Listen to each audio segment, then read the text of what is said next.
So we're talking about confidence and uncertainty. It's a lot of uncertainty. Life is like a big puzzle, and the time changes so fast. Like a computer technology, everything. So even today, I used to work in Texas Instrument in the electronic engineering. I see integrated circuit design.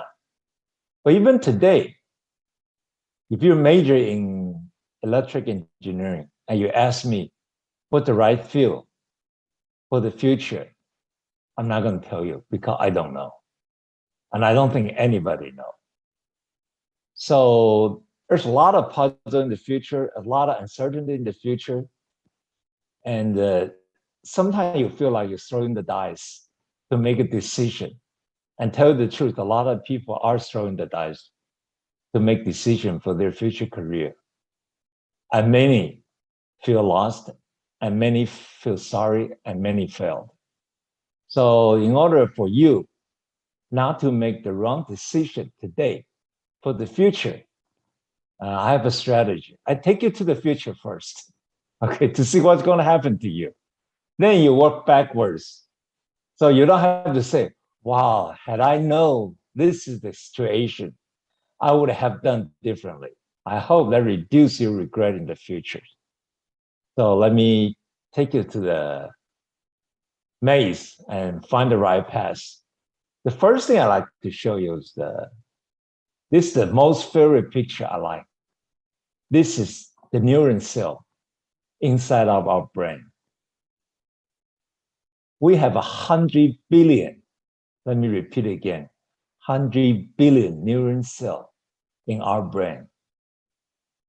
And after we were born, the number of the neuron cells does not increase.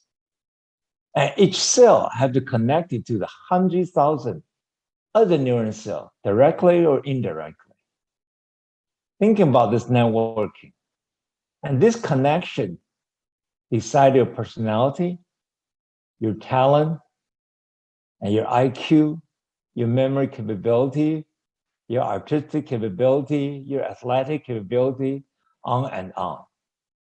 So most of you is already formed and wired while you're in mother's womb. So who did that? There's no other answer except one answer, God, the creator. So we all were wired and weaved together in mother's wombs. And God did it. And the Bible is say that. Okay. So I just want to tell you this fact is God created you with a lot of detail to take care of. 100 billion neuron cells. Each one had to connect 100,000 of them. And then give you the talent, give you the personality, everything. So God didn't create you so it can throw it away. God created you to be for a specific purpose, to bring glory to Him and to help to manage this world beautifully. Every one of you can be one of the best in the whole world for what you're doing with your talent and with your intelligence, with your personality. So you just have to find that spot. You just have to find that spot. Everybody has that spot. Like I myself, my IQ is not high. I just went to the graduate school, not a big university. I didn't even have a PhD. I don't have a patent. I don't have a publication. But I was the director of the best R&D group in Texas Instrument. That group is actually the best in the whole world, okay? With 1,000 people, 1,000 staff globally. Now, how did I do it? The only right way to do it is follow God's plan and follow God's guidance and do everything in God's way. Okay, let me repeat it. Follow God's plan. Follow God's guidance. Do everything in God's way to bring glory to God. Then you will find your spot. And you can be the Olympic champion in all kinds of fields. Trust me, that's going to happen if you just do it. Now, let me take you to the future, not too far future. Okay, let's review a few pretty important facts. Okay, the first thing, guys, I like to read it as a two-word. Okay, some people say omnipresent, but I like to pronounce it as omnipresent, omnipotent, and omniscient. So God is everywhere, know everything, has the power to anything. And God loves us. And he knows what he's doing. There's no doubt about it. You don't have to have any doubt about it. You just think about your 100 billion brain. Who can dare to touch your brain? Except only one, the Almighty One, God. And then Romans say, we know that in all things, God works for the good of those who love him. So please understand, since the day you were born, with all the brain connected together, brain and the neuron cell connected together in your brain, God started working on you. God give you your parents take good care of you. God give you the talent. God give you all kinds of things. In the future, when you come back to reflect on your past, the Holy Spirit will tell you, I did this for you, I did that for you, I did this for you, I did that for you. So you will find out life is not a coincidence. Life is a well-organized plan, and God did every step for us. But however, we don't necessarily feel we benefit from it unless we love him, okay? And then the Proverbs say, train up a child in the way he should go. That means teaching him to see God's wisdom and the will for his ability and talent. Teach him to seek God's wisdom and will for his ability and talent. Even when he's old, he will not depart from it. So God's wisdom and our nature capability God gave to us, the nature passion God gave to us, is going to lead us. Even when we're very old, we're not going to depart it. We're going to enjoy it, continue to enjoy it. Now let me get everybody synchronized. What is the definition of success based on Bible's teaching? Okay, based on Bible's teaching, starting from the Genesis, chapter 1. Basically, definition of success, being able to fully develop and utilize talents given by God to bring glory to him.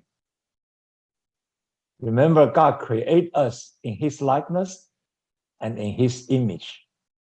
So he wants us to make sure we fully utilize the capability out of his likeness and the image out of his glory. That's why definition of success based on Bible definition is fully develop and utilize the talents given by God, bring glory to him. And you will find out the definition of success here does not include fame, does not include status, does not include wealth. None of this are part of definition. And then there's another scripture from Proverbs. The blessing of the Lord, it makes rich, and he added no sorrow with it. God can give you wealth without a sorrow at all. But if we don't love God, we don't do it based on the definition of success, then you can be successful from people's perspective, from earthly perspective, but you can feel so sorrow, feel so sad, or sometimes you feel totally messed up because you're going to end up in jail by doing some wrong things, or you're given up by people because you're not a good person, and you're lonely, and you even have all the money, and you feel you're poor. So this is very important. Understand everything from God. Everything is for God. Everything is by God. We are just part of God's plan.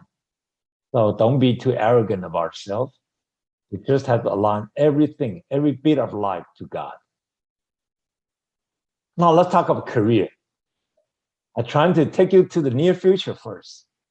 And then I'm going to bring you back to the decision you're going to make in a high school and during the application for the university. So the first thing is career. Let's talk about job, a career, because eventually the reason you go to college is most of the time is to find a good job, good career, so you can be successful in the future. So the career pyramid usually is like this in a big company. 60% of people are in the first level. They're engineer, programmer, planner, accountant, whatever. We call the self-management. You manage yourself, and your core competency is what technical or accounting or whatever. And the characteristics, your personality, your integrity, and technical expertise. Okay, that's why it's important.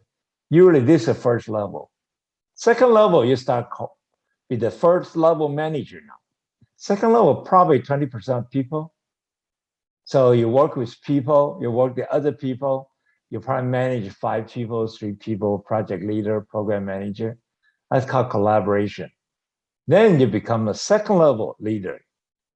You probably lead 10 people, 20 people. Then higher level manager. Now you probably manage 100 people, 200 people. So probably 5% doing this, 15% doing this. So this is basically the ladder in the big company and what they're doing and what they need, okay? So maybe somebody, like some of you like to stay in the first level. Just work on technical things. I don't like work with people. I don't like lead people. I hate the business. That's okay, because God make everybody different. Some of you maybe love to be the CEO of some company, which is great. If God give you this ambition, and you should try it, okay? Then what is your core competency? In order to get to the company, get to a job, to be successful in what you do, you gotta have your core competency. And usually for a person, their core competency is your aptitude, your abilities, and personal characteristics. Basically, what's your personality? What's your talent? And what have you learned? And what have you learned? What's your passion? And then what kind of person you are. Okay, it's talent, personality, grit, and passion. Then you add knowledge and skill. You learn a lot more about the different things, and you learn different skill, like your skill to do the PPT, your skill to do the calculation, mathematics. There's all kinds of skills, programming, different skill. Then your behavior. How do you interface with other people? How do you talk to other people? How do you communicate to other people? This is your core competency. No matter whatever job you do, you have to complete this core competency and to show other people you can accomplish something and you can help the company to succeed.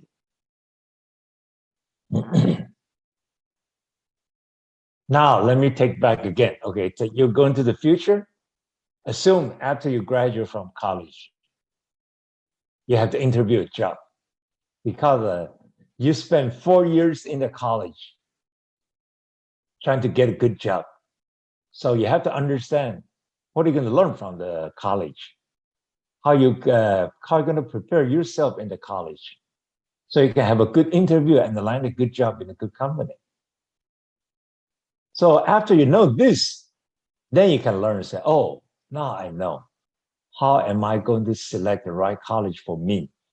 So I can prepare myself, interview for job, and I can land a job in a good company with good salary. And I can continue to excel in that company, okay, through the career path. So when we interview a candidate, I have interviewed like thousands of candidates in my career. Okay. The first impression is this person warm? He has a positive, energetic. Is he kind? Does he show confidence? Does he have a sense of humor? Does he have a good communication skill, curiosity, versatility, knowledgeable? So the first impression tells us a lot. If you're not knowledgeable, you don't have a confidence, and you're not positive, you're not energetic, and that first impression is not very good. So in the college, you have to start building up all those things.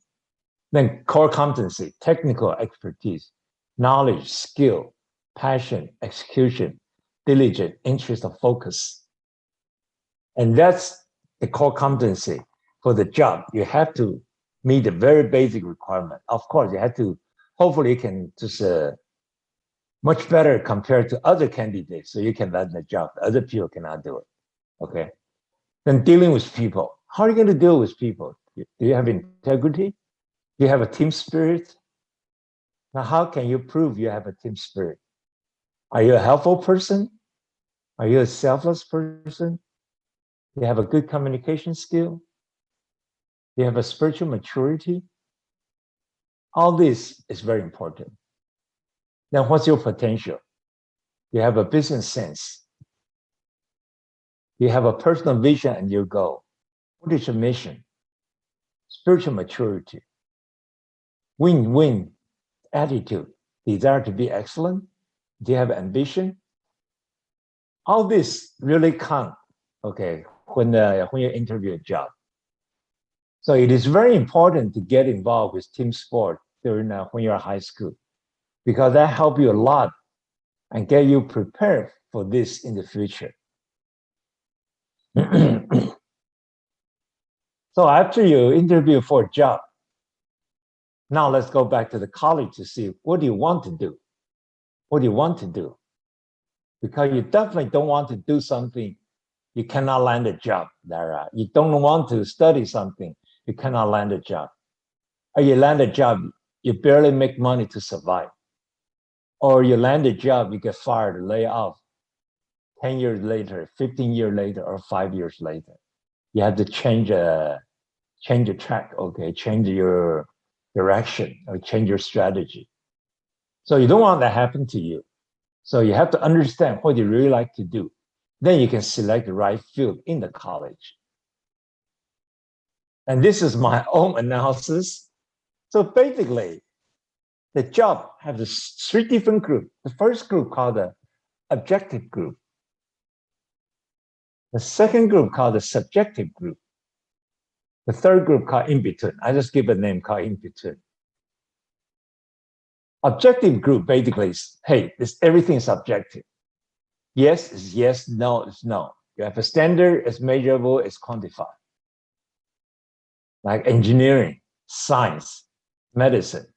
It's all black and white. You do the right or you do the wrong. There's nothing in between. Architecture, sort of a computer, software, AI, robotic, law, teaching, accounting, technician, statistics, finance, and the big data, all in all. Basically, computer engineering science, those are very objective. Either you know it, it's good, or it's bad. It's you did it right or you did it wrong. There's almost nothing in between, okay?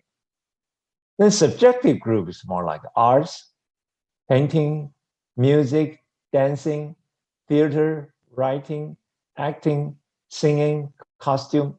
This has a lot to do with your personal touch, with your subjective perception. And you like this music, I don't like this music. You cannot say I'm wrong, you are right. Same thing, I love this painting, you don't like it. I cannot say you're wrong, I'm right. So this a lot of it called subjective group. Then you have in-between group like business administration, marketing, sales, purchasing, supply chain, tourism, hotel management, financial, small business, social service, human resource, history, literature, politics, media, security, military,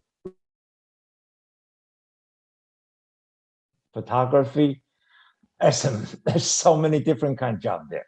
Even in the sales, they have a different kind of sales. Even marketing, they have like 10 different kind of marketing or 20 different kind of marketing. So this is why I tell you is at the beginning, I say it's a lot of uncertainty and things keep changing also, keep evolving also. There's no way I can understand, nobody can predict exactly which job is the best job for anybody in the future. There's no way. Only God knows it. Only God knows it. That's why it's so important. You have to keep coming back to God.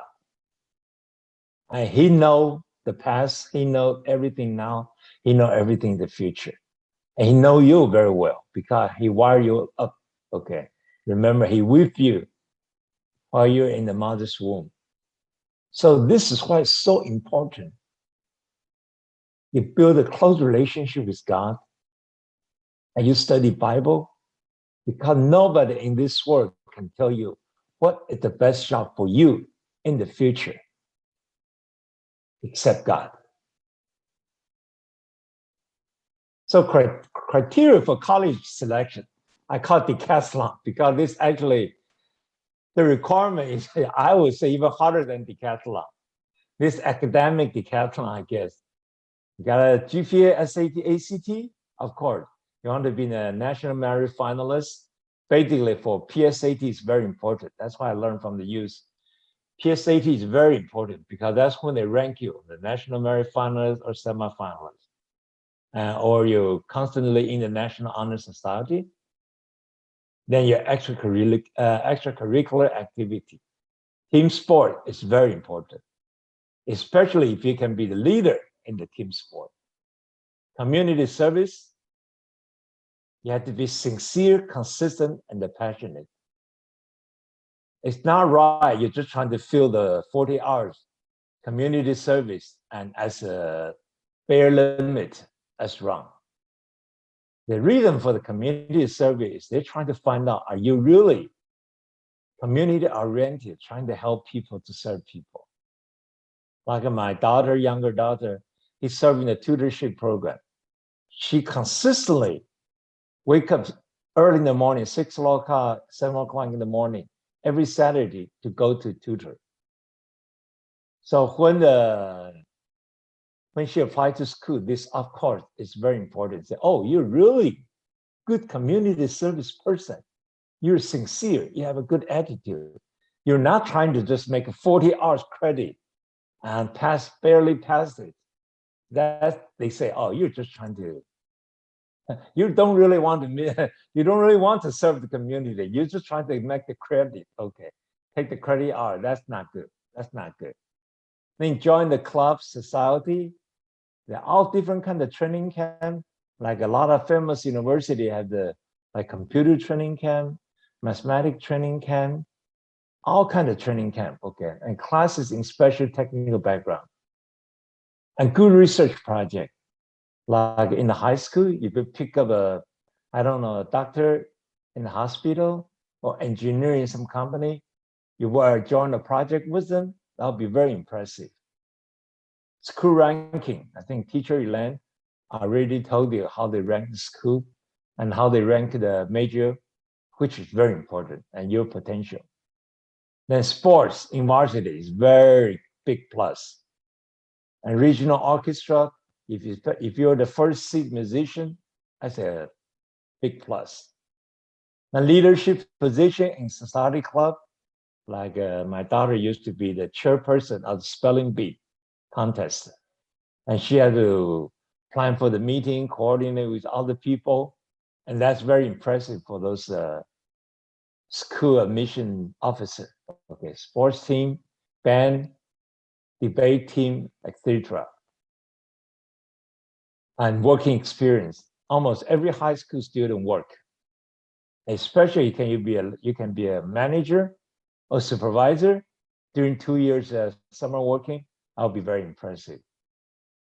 Then you have to very, very good creative, funny, as well as humorous asset is very important. That make you stand out different from other people because you don't want to be just boring, very routine, and all other people's assets are the same. Then you don't have your own color. You don't have your own personality stand out in your asset. You want the people know you're different from other people. Okay. This is what God make you. Then you want to present what God make you to, what God make you for. Okay. So basically, you know who you are and what you want.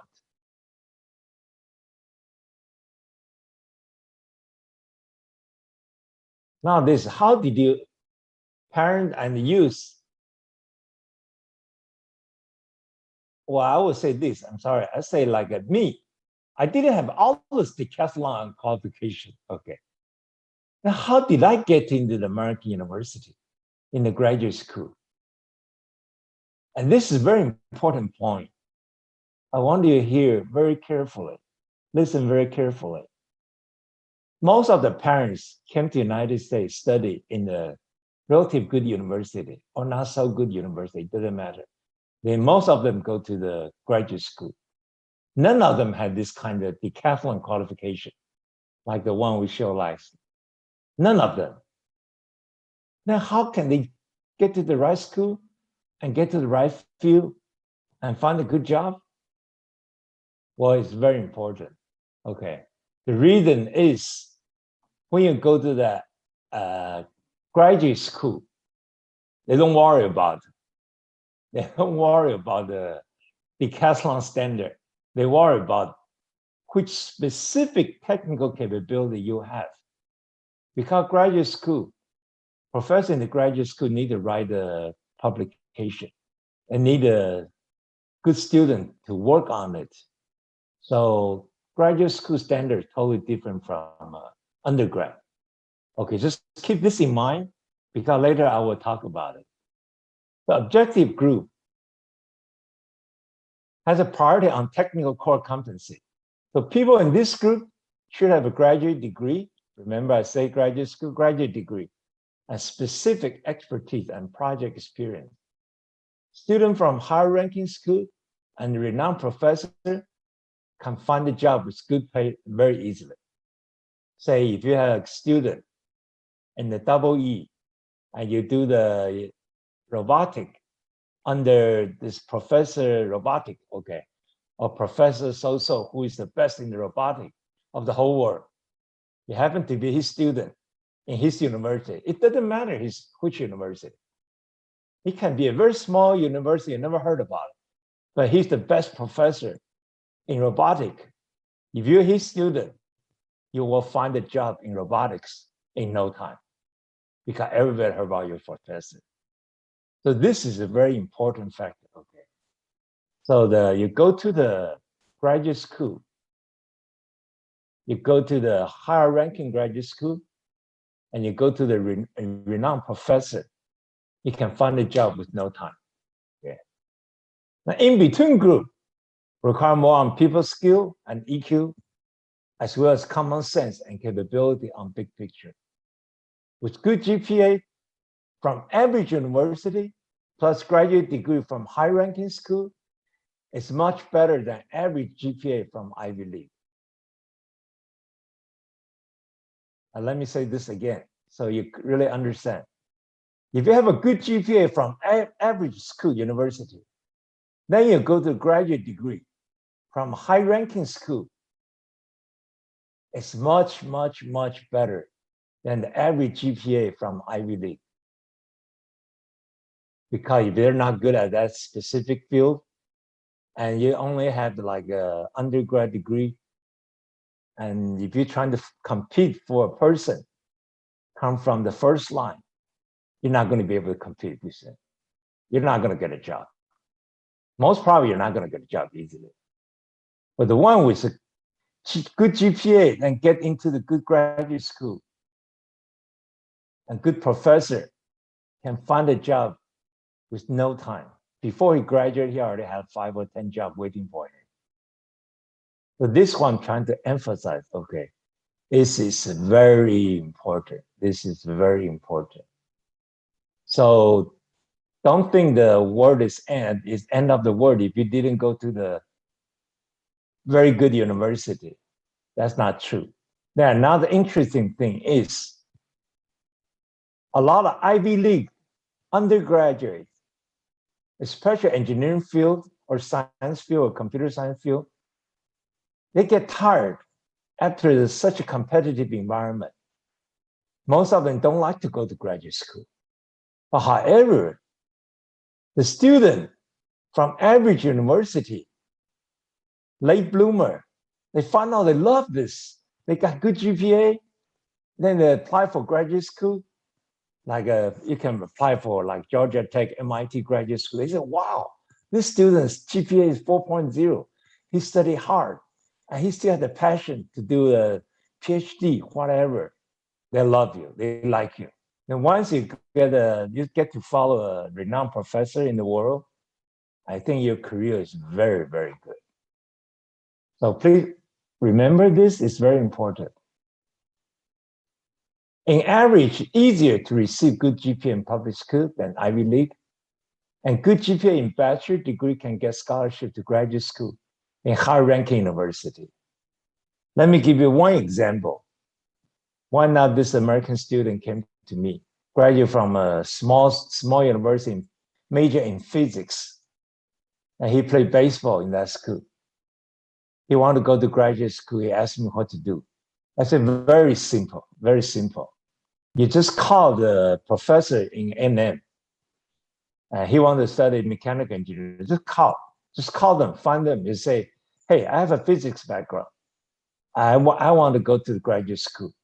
I want to be successful in the mechanical field. It didn't take much time. He had full scholarship, go to graduate school in NM. He sent me a letter, appreciate my help. See, that's the way it is, especially physics. If you're trying to find a job with a physics bachelor degree, it's very hard. But physics is very good general field to lead you to the other engineering field or computer science or whatever, as long as you have a good GPA. Okay. Physics is a very hard field, but however, students love physics, it's very smart. Usually they can be successful in any engineering or scientific field. But however, I have to say, students in Ivy League are usually smart, active, self-motivated, positive, proactive, friendly. So in between group can make a good friends in Ivy League and have good connection for future career. Give you example, business administration for sure. All right. So the liberal arts, all this, okay. Ivy League does offer you a very good advantage. Politics, okay. So the community, the college, or lower-ranking schools still offer a very good opportunity to excel academically. It is very good stepping stone into bright future. However, it does require diligence and perseverance. So if you're a late bloomer, you didn't have a good grade in high school, you just play around, you cannot focus. Even you try to study hard, you cannot. But suddenly, the last year of the high school, you suddenly know you like to study now. Unfortunately, it's a little bit too late to get into a good college. Maybe none of the good university except you have to go to community college. Maybe also because your parents didn't have enough money. And don't feel bad at all. Okay, one of my best engineers came from community college the first year too. And teacher Elaine just told you her story. She got to the Cornell from community college. Okay, so don't feel it's end of the world. Parents or students, don't feel it's end of the world. Just pray to God, and God had his timing.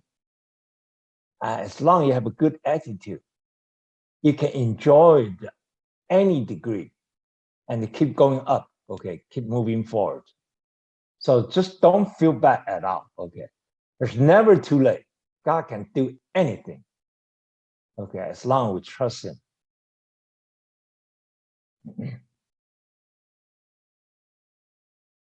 So guiding principle for selection of major, field, and school, I think I already talked a lot. I'm going to do pretty quick. The first thing, pick a field that you have passion. I think teacher Elaine already said that. Interest as well as past evidence of core capability.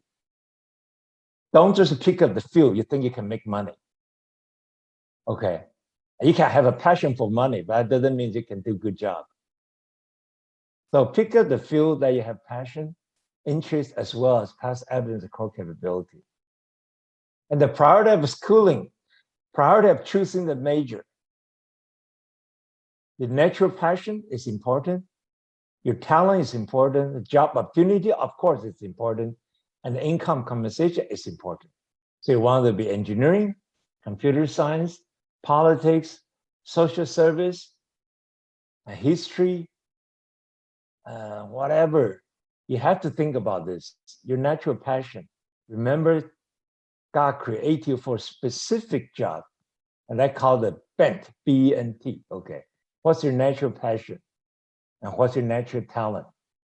Then what's the job opportunity to match your talent and passion? What's income? So you can do that very methodical analysis like Elaine had told you. Then you can find the ranking. Maybe you have compromised or optimized a little bit. Okay. Second priority, first priority, whatever, they mix up together. Then the third thing, after you decide on major, make sure to apply for the school with good national ranking. I think teacher Elaine already showed you. Like if you're in engineering, MIT, Carnegie Mellon, Stanford, Georgia Tech, and the Texas A&M, UT Austin, and that's all good. Okay. And public university, the higher ranking is definitely better than private school or Ivy League with lower ranking. So you say if Harvard ranking the number 301 in electric engineering, so you spend all the money to study in the Harvard on electric engineering.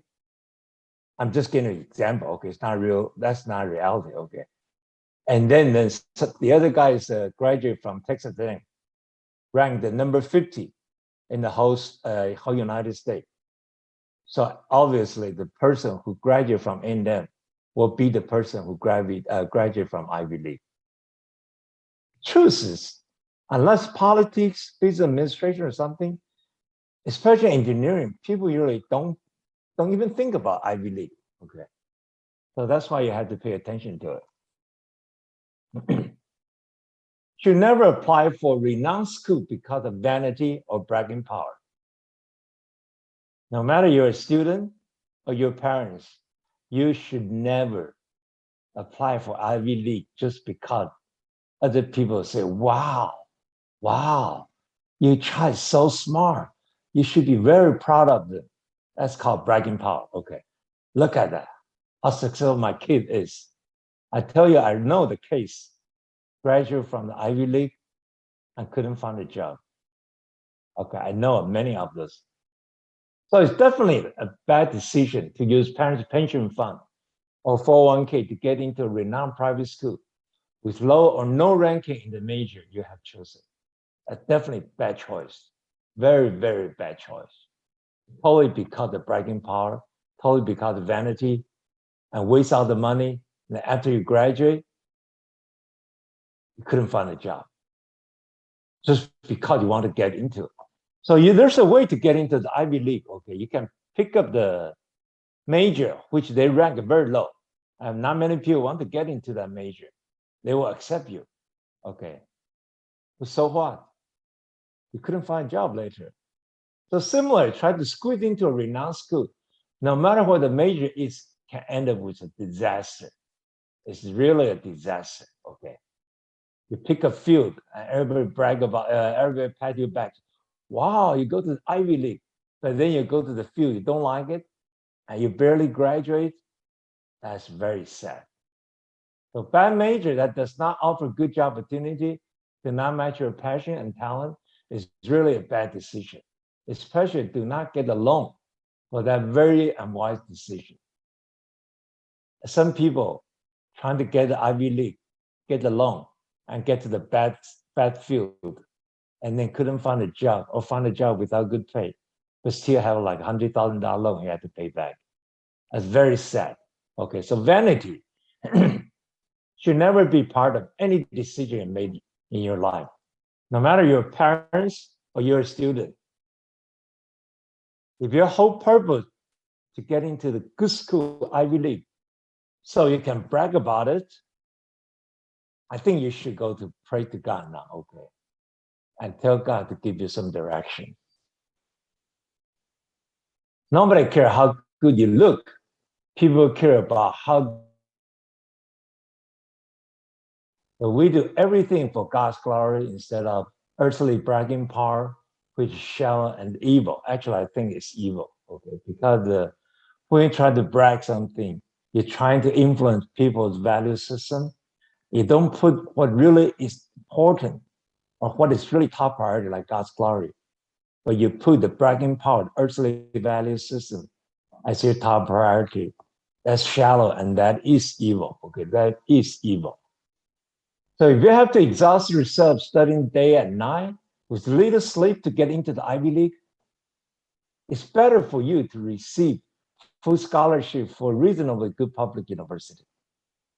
See, if you graduate from top 3 from your high school, but however, you have to study day and night, and you only sleep 4 or 5 hours every day, so you become a top 3. My suggestion is don't go to the Ivy League. Go to good university, and because you're top 3, you might very well get a scholarship. Go to good university, get a full scholarship, and you will always have opportunity to get into the graduate school with scholarship under a renowned professor later. Remember I say that. Because you're good at reading, you're good at study, and you get high ranking. So if you go to the reasonable good school, you still can get very high ranking. Then you can go to the graduate school for the Ivy League or whatever, if their major is very good, and you can study under a renowned professor. I always think this is the best path. And you can still enjoy your college life. You don't have to study very hard. You don't have to push yourself. Some people, even you rank the top 3 in the high school, you get into the Ivy League, you immediately get to the bottom 10. Because Ivy Leagues, everybody is smart. Everybody extremely smart. If you have to study very hard to be in there, I suggest you don't get into there. Because pretty quick you'll be at bottom 10. Then you will get so frustrated. And then that's why when somebody's getting depressed and commit suicide, because their dream just get busted. They thought they're always successful, but because they study very hard. But there's a lot of people, they don't have to study hard, they can be very good. So you don't want to put your child in that position. And the youth, you definitely don't want to put yourself in that position. You'd rather go to the reasonable good school and be the top 3 again, and then keep moving, okay? Subjective groups should have a second major so that you always have a choice to fall back on in case you have hardships to make living out of your first passion. You like to dance, you like to play music, and everybody knows how competitive is that in that professional field. And most probably you're not going to make good money out of it. But you love it, that's okay. But what if when you face the reality, you have to pay the rent, you have to buy the food, you have to raise child, and you don't have enough money? What do? So if you have some backup, say, oh, my second major is computer science. I can double my pay immediately if I just go to the other field. And that will give you some path to fall back on. This is very important. Okay. Arts is great. You love arts, is great. But sometimes art cannot feed a family, okay? Cannot feed a family. Musician, artists, many times they cannot feed a family.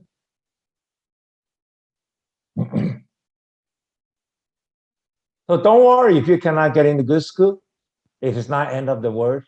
You're custom made for great plan. Mature personality, good EQ focus, good capability, execution, big picture, diligence, and good communication skill often lead to great success in the future. Hard working is must in college. So all the youth, please understand, hard working is a must in college. If you don't want working hard, then maybe you shouldn't go to college. Please always remember the definition of success. Never lose focus on being a good person. Bring glory to God. You don't want to be a successful CEO of a big company, but end up with a broken family and life in jail. Many CEOs had a very sad ending. Like one of the biggest company called Enron, CEO actually commits suicide in the prison. So never cheat or hire someone to do asset for you. I know for some Chinese family, they're rich. They hire the people to write assets for their student, for their children. Never do that. Never do that. Never do that. This is a very bad beginning for your future. Getting to grade school without integrity is going to be a disaster. You have to be self-motivated, independent, proactive. Learn to face and overcome challenge. Have grit and tenacity. Charge to the goal with perseverance. Get into the school that you deserve to be in. Because that's God wants you to do. Go to the school you deserve to be in. Don't go to the school you don't deserve to be in. And that's not nature. That's not fit. That's exactly what the teacher Elaine said. School that fit you, okay? Your parents' will had nothing to do with your future. If you're youth, you think your parents' will help you succeed in the future, I think you should start reflection on yourself now before it's too late, okay? You're not going to be very successful, okay? You're not going to be very successful, tell you the truth, because you're not self-motivated, you're not independent, and you're just not the, what do you call the pioneering? You just don't have that kind of spirit to be a successful person, okay? So relying on your parents' wills can only hurt you, not help you. So this is